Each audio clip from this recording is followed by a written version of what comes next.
Leave my home or I'll summon the police, my father shouted on Christmas Eve, hurling my presents into the snow. My favorite brother applauded. I grabbed my coat and grinned. With pleasure. 2 hours hence the officers did show up. But they hadn't come for me. Their purpose was to expel the illegal tenants residing in my dwelling. You know that gut-wrenching feeling when you realize the people you bleed for, the ones you call family, see you as nothing more than a bank account and a doormat? Well, imagine that realization hitting you hard on Christmas Eve. And then imagine turning that pain into the most satisfying, ironclad lesson they'd ever learn. Want to know what happened next? My name is Olivia Campbell, I'm 32 years old, and this is the story of the Christmas Eve that nearly broke me, but instead became the most expensive, utterly unforgettable lesson my family ever learned about property law, hidden ownership, and what happens when you mistake the actual landlord for a beggar. For 8 long years, like clockwork, $3,500 left my account and landed in theirs. Direct deposit, first of the month, never a single miss. That money covered Mom's endless medical bills, Dad's retirement gap, which was really just his gambling addiction disguised, and Marcus's temporary setbacks that somehow always turned permanent. And let me tell you, I have the bank statements. 96 consecutive transfers. $336,000. Every single cent accounted for. But here's the brutal truth about being the invisible daughter. Your sacrifices, your contributions, they just vanish. They become someone else's story. Every family dinner, I'd watch Dad raise his glass, his eyes beaming. Thank God for our son's support, he'd declare, his hand on Marcus's shoulder. And Marcus? He'd just nod, accepting praise for money he never sent, a life he never funded. Mom's heartfelt thank you cards? They went straight to Marcus's apartment. I even have the one she sent after her hip surgery. A $45,000 bill I covered entirely. It still sits in my desk drawer. Dearest Marcus, your generosity saved us. A dagger every time I read it. I kept every receipt, every cleared check, every wire transfer confirmation. Not out of spite, not really. It was just habit. As a principal architect, documentation is my lifeblood. Buildings don't stand on good intentions. They need proof. Every beam, every joint, every foundation stone. And I applied that same principle to my family finances. The truth would surface eventually, I told myself. It always does. What I didn't expect was for it to arrive with police sirens and eviction notices. But I'm getting ahead of myself.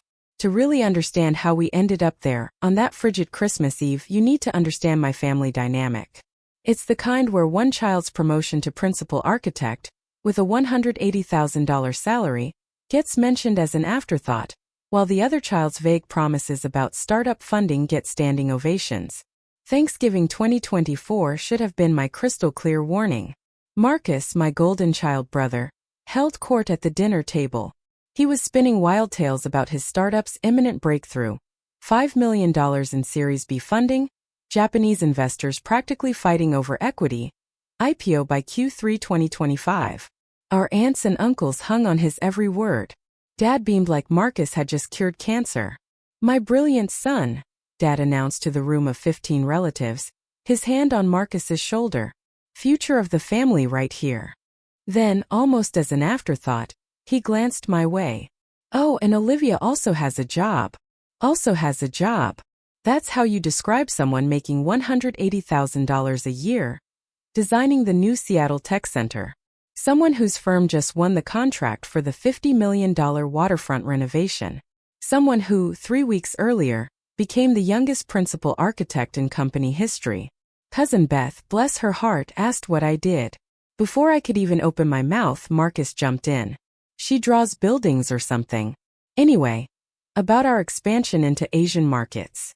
I excused myself to help Mom in the kitchen. She was struggling with the turkey platter, her arthritis flaring up again. The medication that helped, the one costing $800 a month that I'd been paying for since 2019, seemed to be working less lately. Your brother's doing so well, she said, not looking at me. Taking care of everyone. 32 years old, designing million-dollar buildings, yet still Olivia also has a job at family dinners. I wondered what it would actually take for them to see me. To really see me. In 17 days I'd have my answer. And they'd see more than they bargained for. December 20th. Marcus called me at work. His voice had that familiar edge, the one that meant he needed money, but would frame it as me helping the family.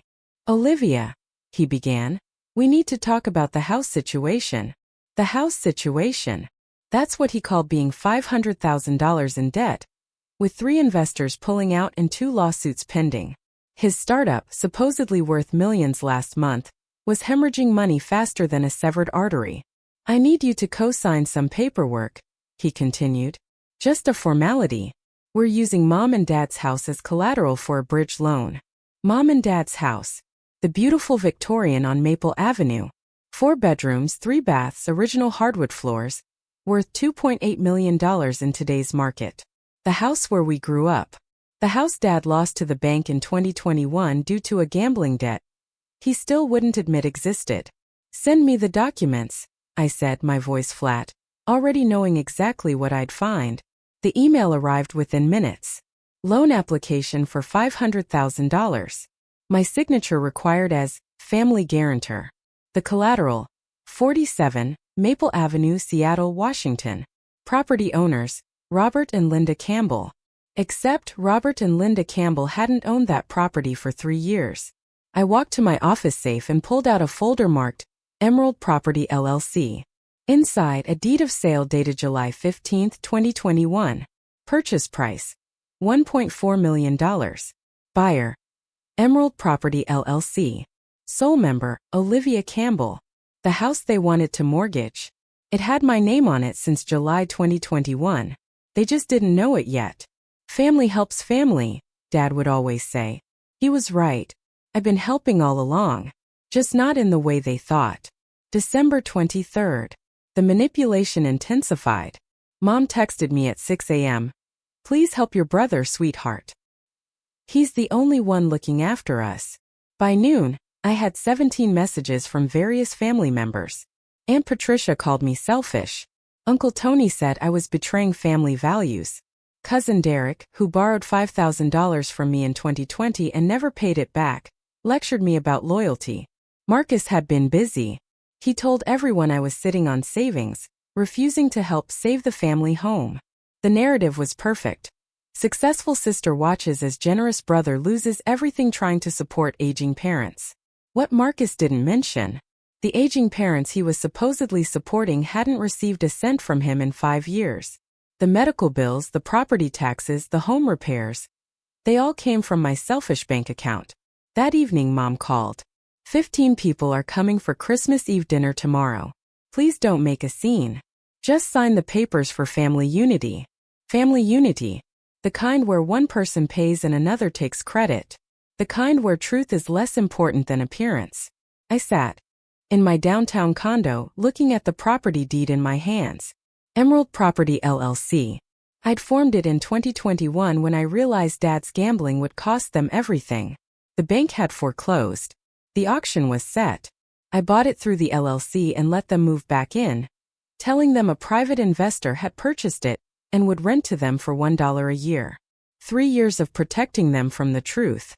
3 years of being their secret safety net. Tomorrow that net would be pulled away. But not by me. By their own hands. If you've ever been the family scapegoat who secretly held all the cards, you know this feeling. I'm curious, what would you have done in my position? Let me know in the comments. Now let's get to the Christmas Eve showdown that changed everything. 7:30 p.m. Christmas Eve. The house glowed with string lights and false cheer. 15 relatives packed into the living room, champagne flowing. Marcus naturally was holding court by the fireplace. I arrived with my usual contribution, a honey-glazed ham and 2 bottles of fine wine, which Mom immediately credited to Marcus's thoughtfulness. Of course, Dad didn't waste time. The moment I set down my coat, he produced the loan documents. Olivia, we need this signed tonight. His voice was intentionally loud, carrying across the room. Before the banks close for the holiday, every conversation stopped. 15 pairs of eyes turned to me. What documents? Aunt Patricia asked. Just family business, Marcus said smoothly, a smirk playing on his lips. Olivia is helping with some paperwork. I picked up the papers, scanning them slowly. This requires me to guarantee $500,000. It's just a formality, Dad insisted, his eyes narrowed. The house is collateral. I can't sign what I don't own, I said, my voice quiet but clear. The room went silent. Dad's face flushed red, a deep angry crimson. You don't own? This is our family home. Marcus stepped forward, trying to maintain control. Stop being difficult, Olivia. Sign the papers.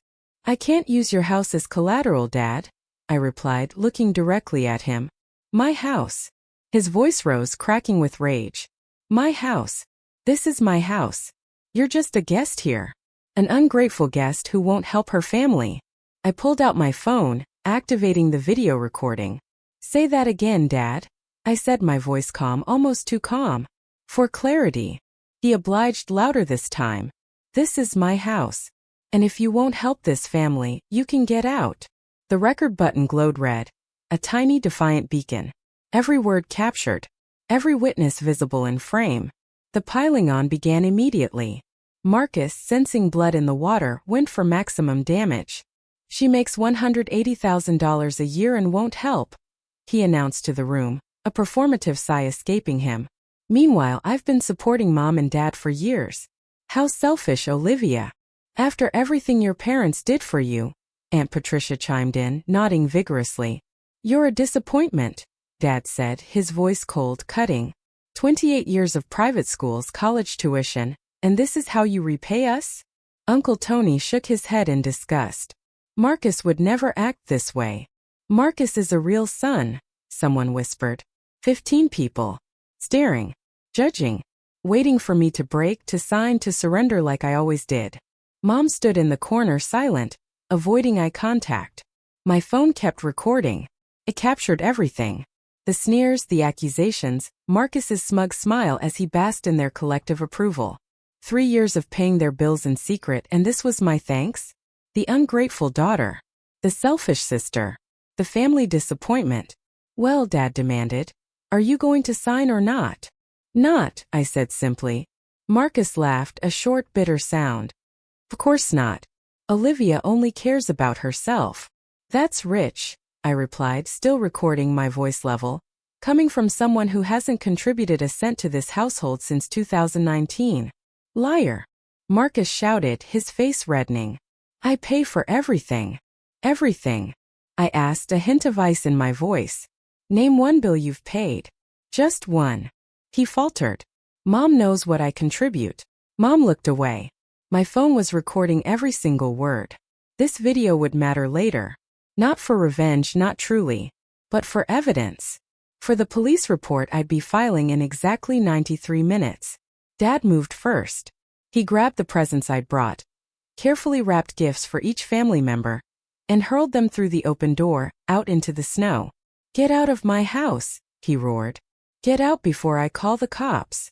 Marcus started slow clapping, a grotesque pantomime. Finally, Dad. Finally, you grew a spine. The relatives joined in.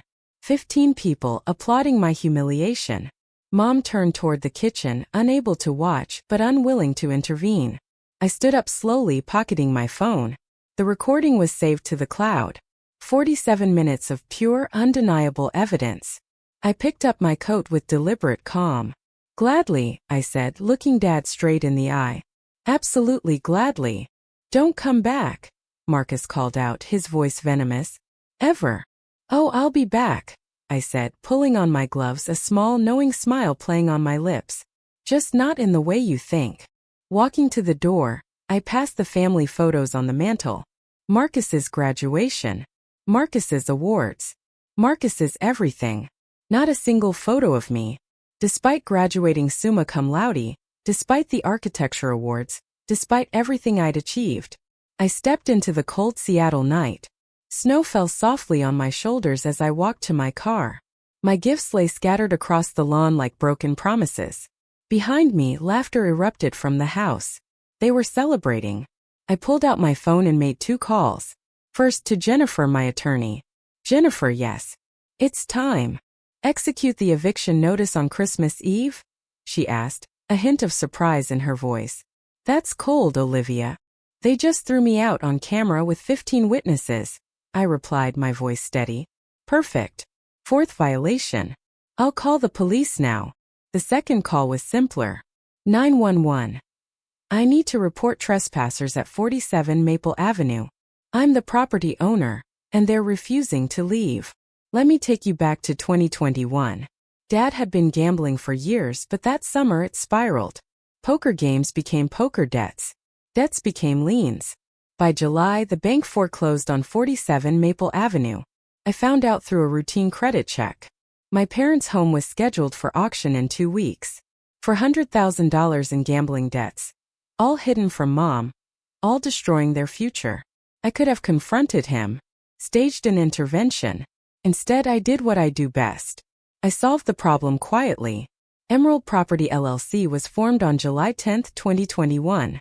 5 days later, I attended the foreclosure auction with a cashier's check for $1.4 million. The other bidders were flippers looking for profit. I was a daughter looking to protect her parents, even if they'd never protected me. The deed was transferred to Emerald Property LLC on July 20th. That same day, I had Jennifer draft a lease agreement. $1 per year, renewable annually with one crucial provision.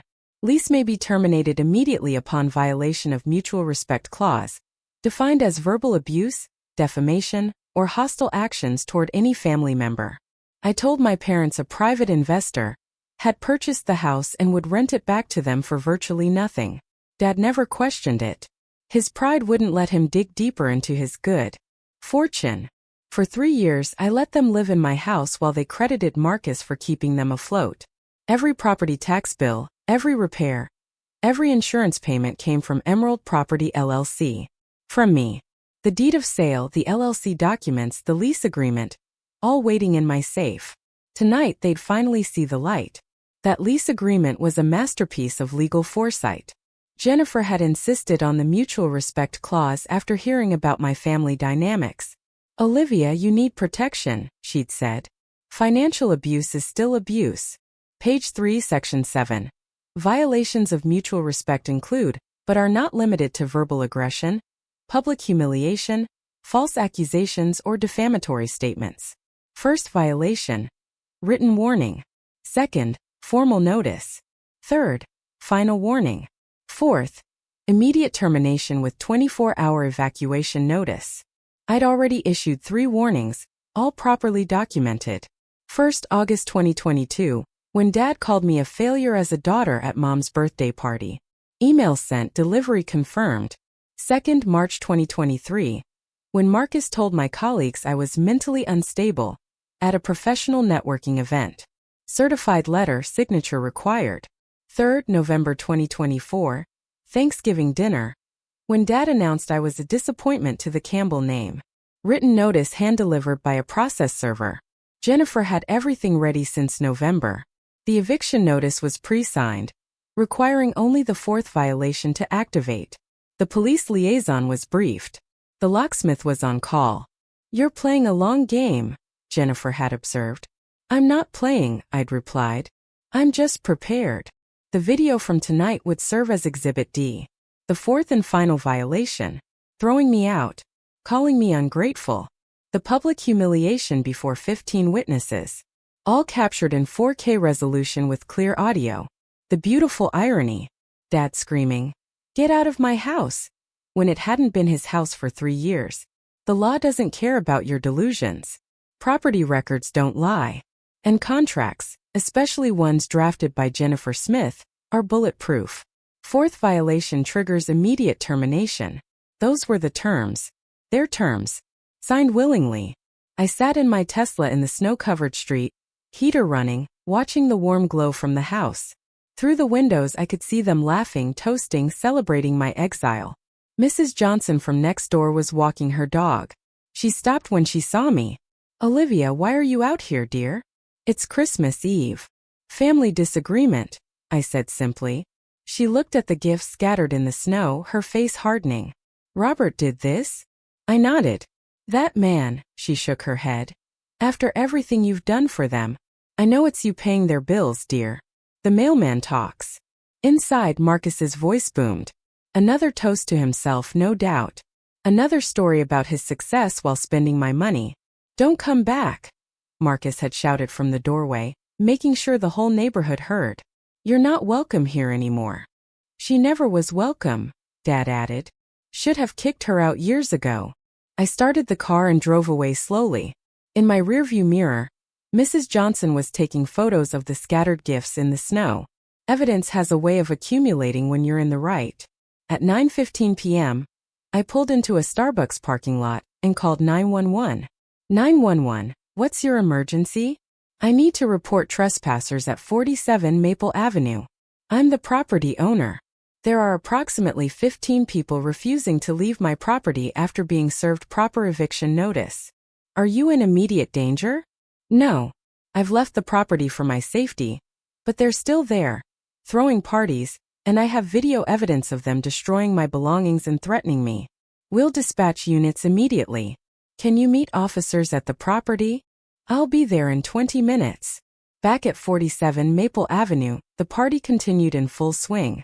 Marcus had opened the bottle of champagne I'd brought, a $200 bottle I'd been saving for a special occasion. Well, this would certainly qualify. Finally free of that burden, Dad announced, raising his glass. 28 years of disappointment gone. She'll come crawling back, Aunt Patricia predicted. They always do. Not this time, Marcus said confidently. I made sure everyone knows what kind of person she really is. Selfish, greedy, heartless. Mom stood by the window staring out at the snow.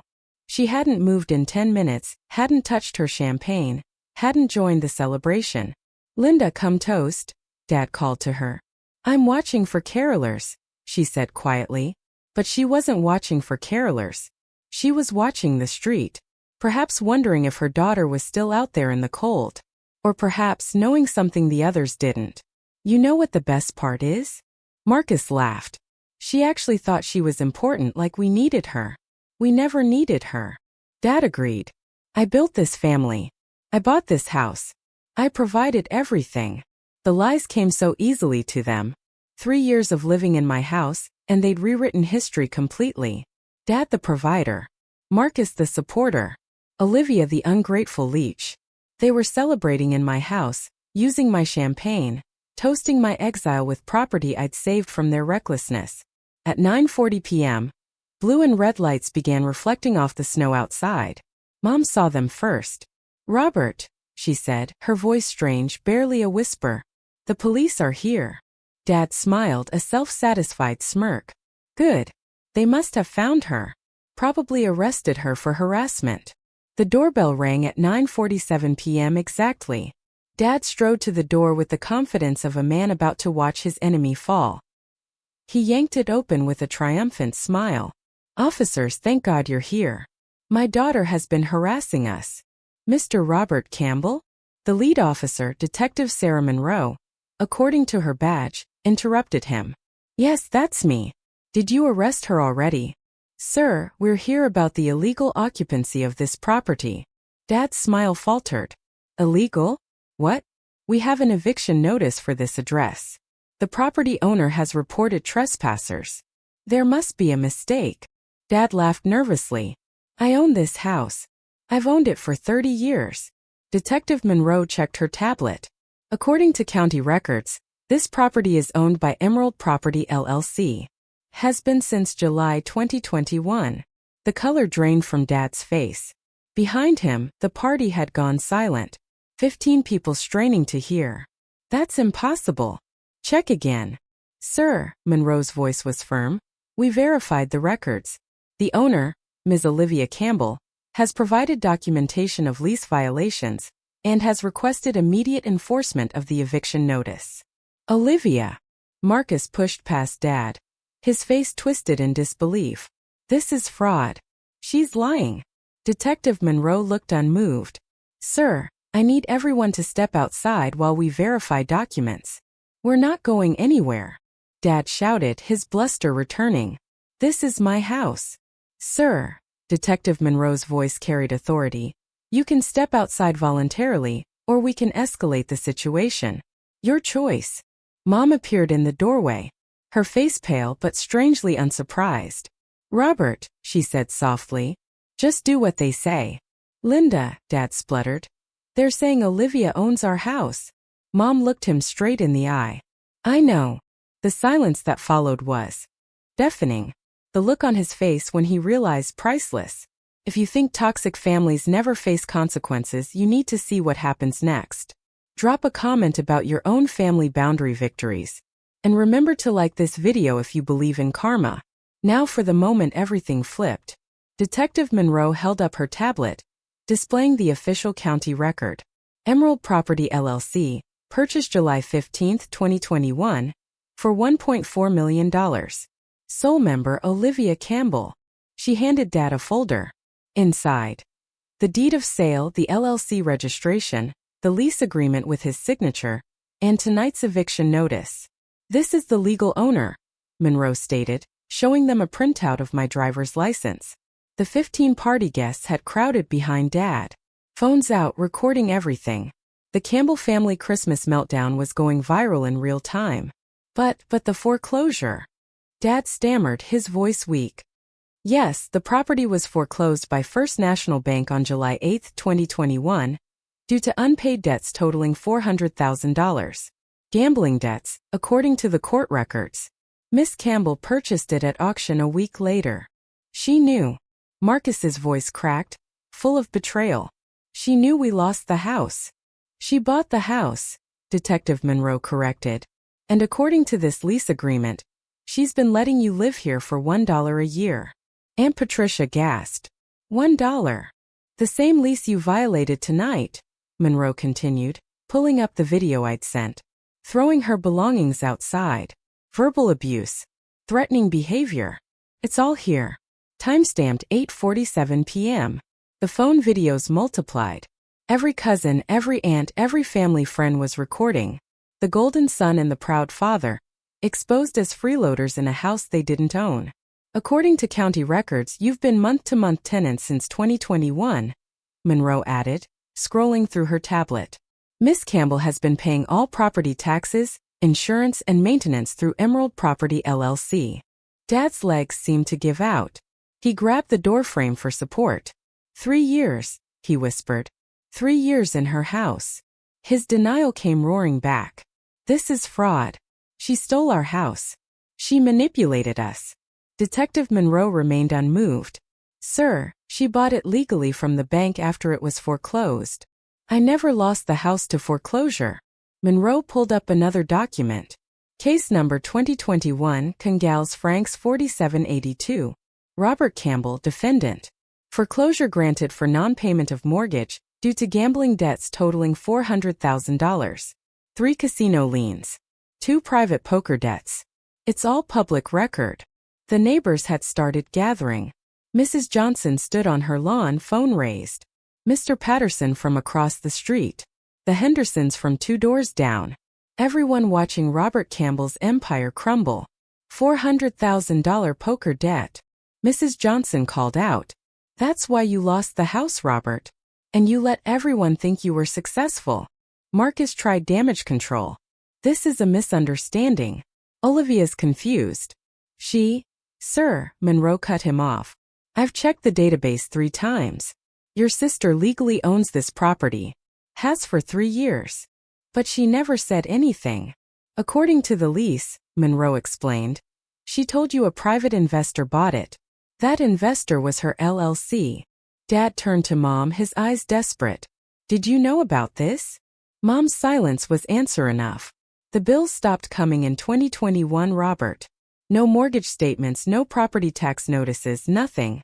But the house stayed warm. The lights stayed on. Only Olivia would protect us like that. She looked at Dad, her voice gaining strength. You knew. I suspected. A mother knows who really pays the bills. She even added, I found the Emerald Property LLC registration online 6 months ago.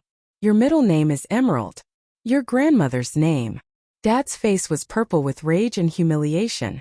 You knew our daughter owned this house and said nothing? You threw our daughter out of her own house, Robert, Mom retorted, her voice finally powerfully clear. While taking credit for money she sent. While praising Marcus for bills she paid. While calling her a disappointment when she's the only reason we're not homeless. The crowd was riveted. This was better than any Christmas special. Mom pulled something from her pocket. Thank you card. This is the one I never sent. It says, "Dear Olivia, thank you for saving us. I know it's you. It's always been you." She looked at Marcus, a withering glare. "Your sister paid for my hip surgery, my medications, the specialists, every single bill. While you took credit and bought yourself a Tesla with investor money. Then back to Dad. She protected us, even when you gambled away our home. Even when you insulted her. Even when you loved the idea of a successful son more than the reality of a successful daughter." Mom walked over to me, her eyes filled with unshed tears. "I'm sorry, Olivia. For staying silent. For letting them hurt you. For being too weak to stand up for the only child who actually stood up for us. You have 1 hour to pack essentials," Detective Monroe announced. "Personal items only. Furniture stays. It belongs to the property owner. The furniture is ours." Dad protested, indignant. Jennifer pulled out receipts. "Actually, all furniture was purchased by Emerald Property LLC in 2021 after the foreclosure. Miss Campbell furnished the entire house. You've been using her furniture, her appliances, everything." The crowd had grown to 30 people. Someone had started an Instagram live. "Millionaire architect evicts toxic family," was the caption. Views climbed. 10K, 50K, 100K. Mrs. Johnson called out, "Robert, is this why you've been acting so high and mighty, living in your daughter's house while calling her a failure?" The family members who'd been celebrating my exile were now edging toward their cars. Aunt Patricia tried to slip away unnoticed. "Patricia," I called out, my voice cutting through the murmuring crowd. "Weren't you just calling me selfish?" She froze, her face beat red. The cameras turned to her. Uncle Tony was already at his car. Cousin Derek had vanished entirely. The 15 witnesses to my humiliation were fleeing the scene of their own embarrassment. "Officers," Jennifer said, "we'll need to ensure nothing is removed that belongs to the property. I have an inventory." Detective Monroe nodded. "We'll supervise the packing." Dad stood in his doorway, my doorway, looking utterly broken. 3 years of living in his daughter's charity while boasting about his success. 3 years of praising his son for money his daughter sent. 3 years of delusion shattered in 15 minutes. The Facebook Live comment section was brutal. "Imagine being that ungrateful. The daughter is a saint. Golden child got what he deserved. Dad's a gambling loser living off his daughter. The golden child eviction." That's what they called it online. And it was just getting started. At 10:30 p.m., I returned with Jennifer in her sleek black BMW. I changed into my best suit, the one I wore to close million-dollar deals. Professional. Powerful. Everything they said I wasn't. Jennifer carried a leather briefcase. Inside, a new lease agreement. "Mr. and Mrs. Campbell," Jennifer announced formally, standing at the threshold of my house, "my client is prepared to offer you a rental agreement." Dad's hope flickered, desperate. "She's letting us stay?" "At market rate," Jennifer stated, no emotion in her voice. $8,500 per month. First, last, and security deposit due upon signing. Total, $25,500. $25,500? Marcus gasped, sounding genuinely shocked. "That's the market rate for a 4-bedroom Victorian in this neighborhood," Jennifer calmly replied. "I have 3 comparable listings here." I stood silent, letting Jennifer work. No emotion on my face. This wasn't personal anymore. This was business. "The lease includes strict provisions," Jennifer continued. Clause 7. Any disrespect, verbal abuse, or defamation toward the landlord results in immediate eviction. No warnings, no second chances. "You can't be serious," Dad said weakly. "Additionally," Jennifer pulled out another document, "there's a behavioral addendum. No disparaging the landlord to family, friends, or on social media. No claiming ownership of the property. No crediting anyone else for payments made by the landlord."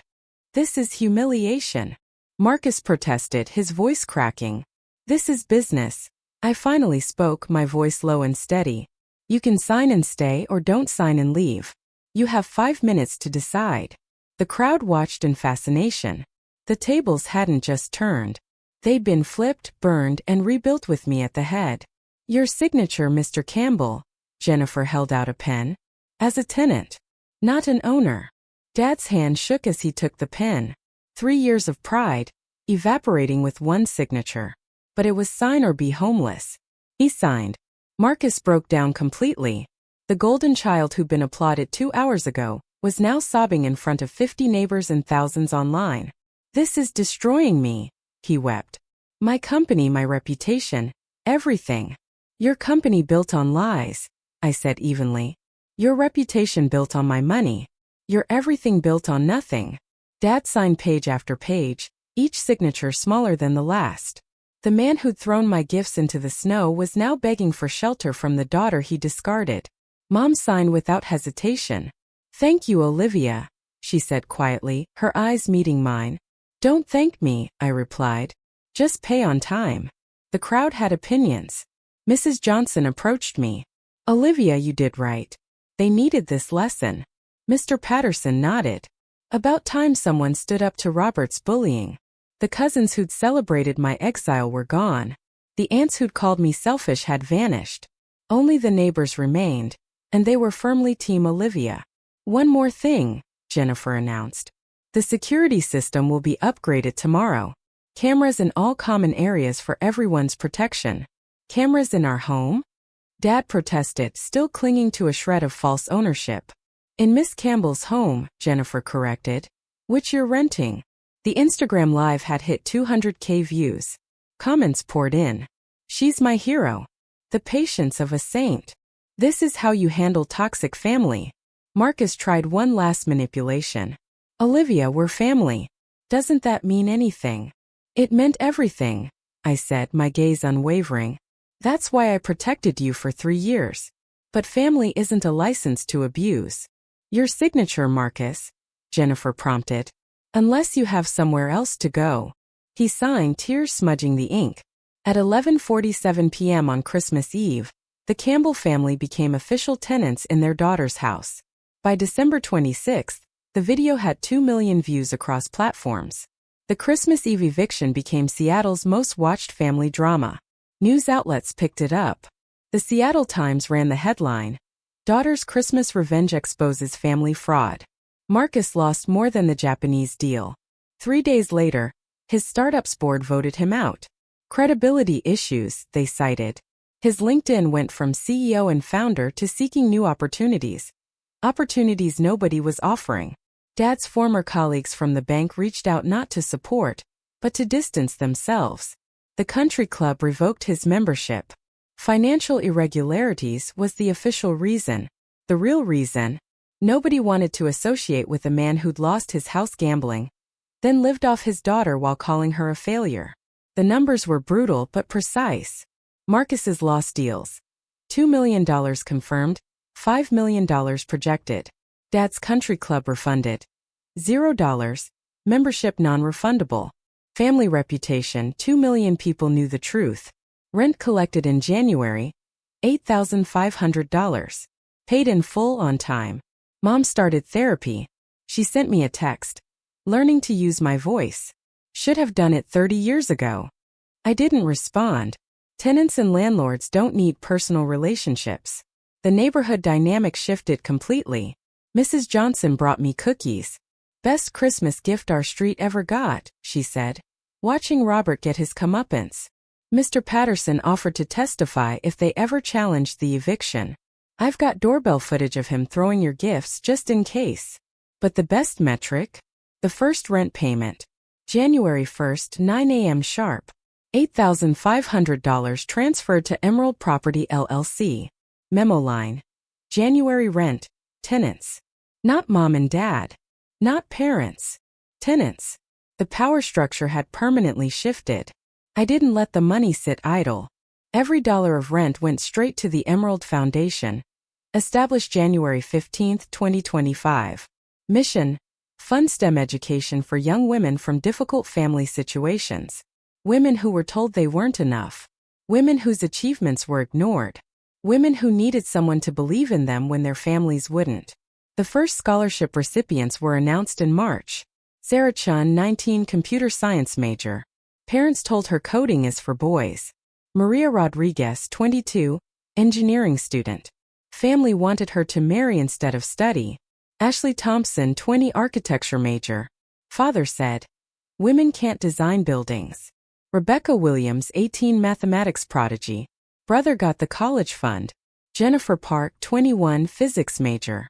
Parents only celebrated her brother's B's while ignoring her A's. Each received $20,000. Funded by the people who'd called me selfish. The University of Washington became our partner. They featured the foundation in their newsletter. Local architect transforms family rejection into educational opportunity. The irony wasn't lost on anyone. Marcus, who'd claimed to be changing the world with his startup, was unemployed. The disappointment was actually changing lives. The foundation's website included one line that went viral. Funded by rent from the family who said I was worthless. By June, we'd raised additional funds. Tech companies loved the story. Microsoft donated $100,000. Amazon matched it. The girl who was just drawing buildings or something had built something that truly mattered. The fifth scholarship went to a young woman whose father had gambled away her college fund. She was studying architecture. Her essay began, I want to build homes for people who've never had one. I cried reading that. Then I doubled her scholarship. May 2025. Marcus sent an email. 5 pages of apology, self-reflection, and desperation. I've lost everything. My company, reputation, friends, even my girlfriend left. She saw the video. Everyone saw the video. I need my sister back. I responded with one line. Rent is due on the 1st. Father's Day came with a card slipped under my door. To my successful daughter, it read, I was wrong. Can we start over? I returned it with a note. Please use the proper channels. All tenant communications go through the property manager. Mom tried a different approach. Coffee invitations every Wednesday just to talk. Not as tenant and landlord, as mother and daughter. I don't have coffee with tenants, I replied. It's inappropriate. They'd wanted me out of the family. They got their wish. Now they had a landlord instead of a daughter. The boundaries were ironclad. No family dinners. No holiday visits. No personal conversations. No exceptions. You're being cruel. Aunt Patricia messaged me. I'm being professional, I responded. They wanted me gone. I'm gone. The family tried a group intervention. 15 relatives signed a letter asking me to forgive and forget. Jennifer responded on my behalf. Miss Campbell maintains professional relationships with all tenants. Personal matters are not applicable to this business arrangement. Marcus got a job eventually. Starbucks barista. The golden child who was going to revolutionize marketing was making lattes for $15 an hour. His LinkedIn still hurt to look at. From 500 plus connections to 47. Dad started working too. Walmart greeter. The banking executive who'd thrown his daughter out on Christmas Eve was saying, Welcome to Walmart to survive. Tenants and landlord only. I reminded them when they tried to share their struggles. Professional. Distant. Exactly what they'd made me. 11 months later, I sit in my downtown condo, reviewing November's rent payment. On time as always. They learned quickly that late payments meant late fees. The Christmas Eve eviction changed everything. Not just for them but for me. I went from people pleaser to boundary setter. From invisible daughter to visible success. From family scapegoat to family landlord. The house on Maple Avenue stands as a monument to transformation. What was once my prison became my property. What was once their castle became their rental. I don't regret the eviction. I don't regret the exposure. I don't regret the boundaries. Some might say I'm cold. I prefer clear. The family dynamics are forever altered. There's no warmth, no connection, no relationship. But there's also no abuse. No gaslighting. No theft of credit. It's a fair trade. I found my real family elsewhere. Jennifer, who became more than my lawyer, she became my friend. Mrs. Johnson, who invites me for Sunday dinners where I'm celebrated, not tolerated. My colleagues who knew my worth before my family ever did. The scholarship recipients who send updates about their grades, their dreams, their determination to never be invisible again. Blood makes you related. Loyalty makes you family. The people who threw me out in the snow weren't family. They were relatives who happened to live in my house. The Emerald Foundation continues growing. We've funded 20 women so far. Each one reminds me why boundaries matter. You can't pour from an empty cup. You can't help others while being drained by those who should protect you. This Christmas Eve, 1 year later, I'll host dinner for the scholarship recipients. Women who were told they weren't enough. Celebrating with someone who proved that being enough was never the question. The question was whether the people judging you were worth impressing. They weren't. So here's my advice, learned through 3 years of secret ownership and 1 night of public revelation. Document everything. Every payment. Every insult. Every contribution ignored. Not for revenge but for protection. My bank statements from 8 years saved me. The video from Christmas Eve validated me. The property deed empowered me. Your worth isn't determined by family approval. I made $180,000 a year, design buildings that will stand for centuries, and still wasn't enough for them. You know what? Their opinion became irrelevant the moment I realized I was the one keeping them afloat. Sometimes the best gift is distance. They wanted me gone. I gave them exactly that. Now they have a professional landlord instead of a daughter they could abuse. Everyone got what they asked for. Set boundaries like your life depends on it, because it does. The mutual respect clause wasn't cruel. It was necessary. Respect isn't optional. It's the minimum requirement for any relationship, blood or otherwise. Don't hide your success to make others comfortable. I hid my house ownership for 3 years to protect their pride. It only enabled their delusions. Truth has a way of surfacing, and it's better to control that revelation than let it explode. Current status. I made partner at my firm. $250,000 salary. Designing the new Seattle waterfront project. The Emerald Foundation has $500,000 in funding committed for next year. And every month I collect rent from people who said I was nothing. The house was never about revenge. It was about finally choosing myself. About stopping the cycle of giving to people who only knew how to take. About proving that the family disappointment was actually the family foundation. They wanted me out of their house. Turns out they were never in theirs. Sometimes the best Christmas gift you can give yourself is freedom. And sometimes that freedom comes with an eviction notice. If my story resonated with you, please subscribe and share it with someone who needs to hear that it's okay to set boundaries with toxic family. Comment below. What boundaries do you wish you could set? And remember, sometimes the best Christmas gift you can give yourself is freedom. I'm Olivia Campbell, and this was my story.